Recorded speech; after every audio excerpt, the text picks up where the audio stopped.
If someone told me a year ago that I'd cancel my wedding in front of 120 guests and walk away with my head held high, while my bride stood there humiliated, I would have laughed. But sometimes, the people we trust most are the ones holding the knife. Her name was Lila that we met at a mutual friend's birthday party, a rooftop bar in downtown Chicago. The kind of place with overpriced cocktails and fairy lights that make everything seem magical. She had a laugh that turned heads and a confidence that bordered on reckless. Within a week, we were inseparable. Lila thrived on attention, not just the kind you give in quiet moments, but the kind that filled rooms. Her idea of fun often blurred the line between playful and cruel. When I proposed, on a weekend trip in the Smoky Mountains, under stars and silence, she laughed, actually laughed, and said, "Are you serious, or is this a prank too?"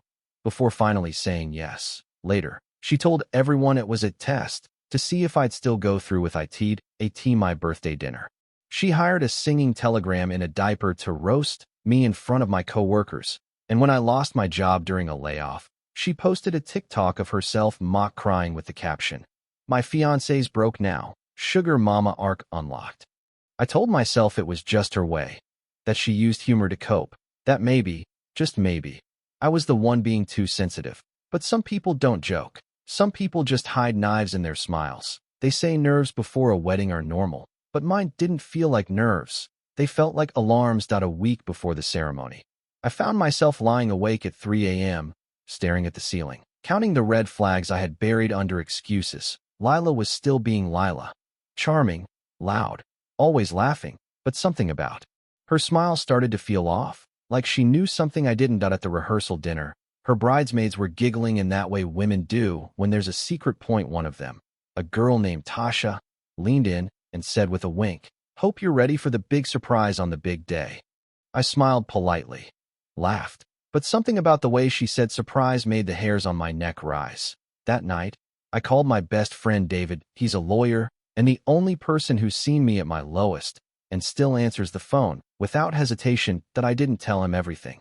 Just that I had a gut feeling Lila was planning something big. Maybe not cruel, but theatrical. And I didn't trust her definition of boundaries anymore.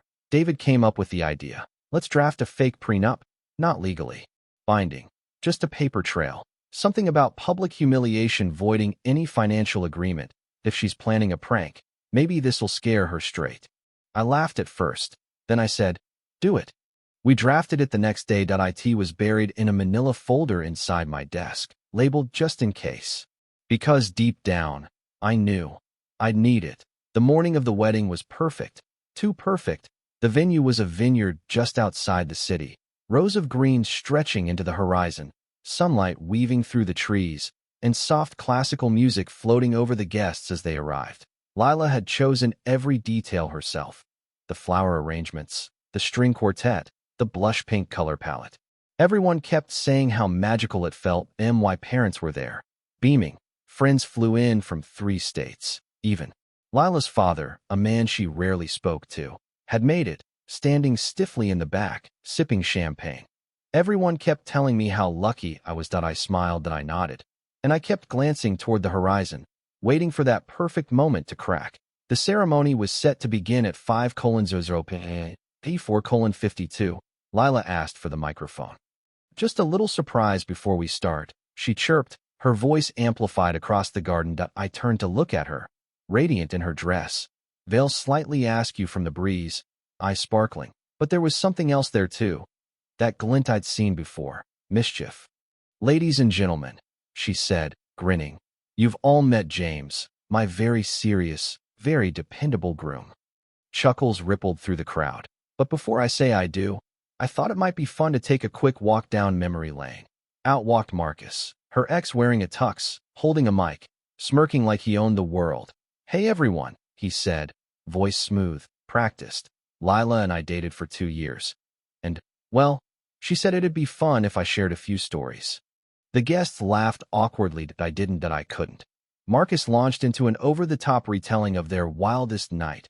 Not graphic, but suggestive enough to turn polite smiles into frowns. He mimicked our first date, then hinted she had unfinished business. All with Lila clapping her hands and giggling behind him. The air turned cold. My mother looked horrified. Her bridesmaids looked confused. I looked at Lila and saw a stranger. That was her big joke. She thought this was funny. And that's when everything changed. I didn't flinch, didn't shout, didn't storm off. Instead, I smiled. The kind of smile that says, "You really thought I didn't see this coming." As Marcus wrapped up his little performance, I stepped forward, took the mic from his hand, and turned to face the guest. My voice was calm, steady. "Thank you, Marcus. That was enlightening. And thank you, Lila, for confirming what my instincts have been screaming for weeks." A ripple of silence. Lila's grin faltered. "I wasn't sure what you were planning," I continued, pulling a folder from inside my jacket, "but just in case, I brought this." I opened it and held up the document. "This," I said, "is a non-legally binding prenup draft. Just a little exercise I did with my lawyer. Paragraph 3, subsection B. Should the bride engage in any act of intentional public humiliation directed at the groom on or before the wedding day, all financial promises and obligations are considered null and void." Gasps. Eyes widened. Camera stopped recording. I looked straight at her. "Lila, the wedding is canceled." Before she could speak, I nodded to the DJ. The opening notes of Hit the Road Jack blasted through the speakers, drowning out whatever excuse she tried to make. I walked down the aisle alone, the way I came in. But this time, I was free. The music played louder than her protests. "Hit the road, Jack, and don't you come back no more," echoed across the vineyard like a judgment pass. At first, no one moved. Then someone laughed, a sharp, awkward snort from one of my groomsmen that broke the tension like glass. A few guests chuckled nervously. Some stood in stunned silence, mouths half open, phones half raised. Others exchanged glances, then quietly gathered their things and left. Lila stood frozen near the altar, makeup perfect, expression ruined. She opened her mouth to speak, but no words came. Her bouquet slipped from her hands and landed with a dull thud on the wooden deck. I turned and walked away. My parents followed. David, my best man, gave a small nod to the crowd, like he was closing a curtain on a bad show. A few of Lila's bridesmaids stood awkwardly to the side, clearly caught between loyalty and disbelief. Her mother covered her mouth. Her father just shook his head. Marcus, gone. Disappeared like a cockroach when the lights come on. No goodbye. No bravado. Just vanished. As I stepped into the car, I didn't feel victorious. Not yet. Just clear, light. Like I'd finally walked out of someone else's dream and back into my own life. I didn't look back. She made a show. But I ended by the time I got home that night. My phone had over 50 unread messages, all from Lila. At first, she tried to play it off. It was just a joke. "Babe, you overreacted." Then came the guilt trips. "You embarrassed me in front of everyone."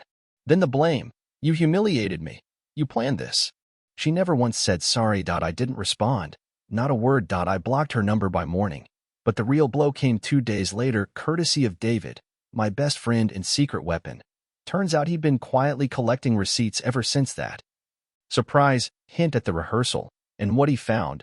Screenshots. Group chat messages from Lila's bridesmaids. They'd made a private betting pool. Will he cry? Think he'll run? One even wrote, "Lila's gonna break the internet with this one, LOL." David posted the screenshots online with a short caption. Here's what the joke really looked like. It went viral by lunch. Thousands of comments, hundreds of shares, and something unexpected happened. People took my side. Strangers, former classmates, even wedding guests. Messages poured in. "You dodged a bullet. She played stupid games and got the prize. You handled it like a king." For once, the internet didn't tear someone down. It lifted me up.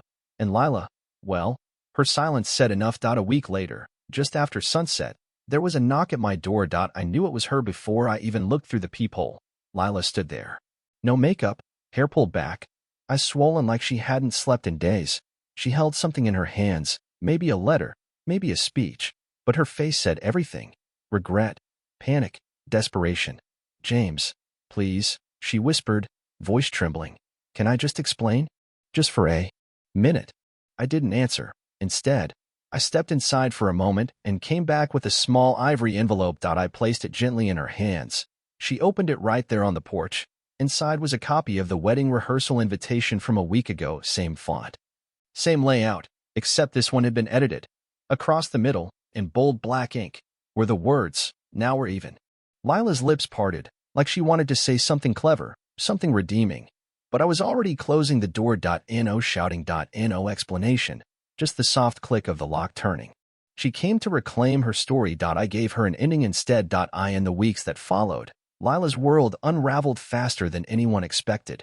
Her bridesmaids, those who laughed with her, quietly distanced themselves. A few even publicly apologized, saying they had no idea it would go that far. Her office, a trendy marketing firm that thrived on public image, put her on indefinite leave, then terminated her quietly the next month. No one wanted to be associated with the viral wedding prank girl. As for Marcus, he disappeared like smoke, deleted socials, stopped answering her messages. Turns out, even attention seekers have limits. Lila was left with nothing but a wedding dress she never wore and a reputation that wouldn't wash clean. And me, I healed. Not overnight, but slowly. With good people around me and quiet mornings that didn't start with chaos. I moved out of the apartment we once shared and into a house with a backyard in Peace Point. 6 months later, I met someone new. Her name's Emma. She doesn't do grand gestures or surprises, just steady kindness and warm coffee in the mornings, and that's enough. Sometimes we talk about trust, about second chances, but mostly we live quietly, happily, and on our own terms. Lila wanted to make a show, and she did. Only, in the end, the show became her downfall.